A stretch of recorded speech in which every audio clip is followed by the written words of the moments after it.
చిత్తమే ఉన్నాదని, నా కోసమే ఒక చిత్తమే ఉన్నదని, నా జీవితానికి ఒక అర్థమే ఉన్నదని, నా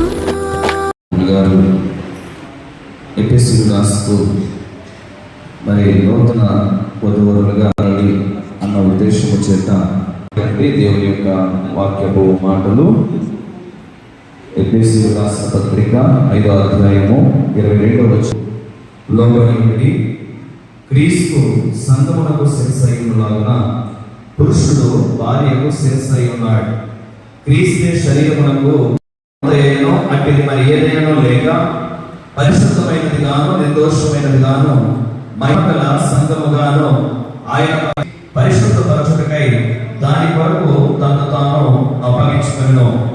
అటువలనే పురుషులు కూడా తమ సొంత శరీరము వలె తమ భార్యను ప్రేమింపవద్దులై ఉన్నారు. తన భార్యను ప్రేమించు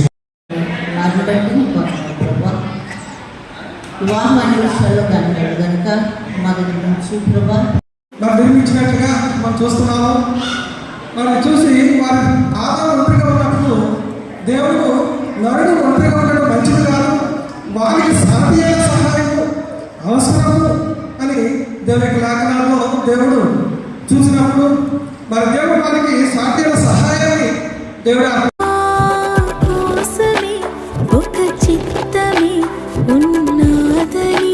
దేవాని ప్రేమకు ప్రతిరూపమే వివాహమై, దేవాని ప్రేమకు ప్రతిరూపమే వివాహమై, ఇది తెలియక లోక ప్రేమను అది నిజముగా నేను తలిచాను.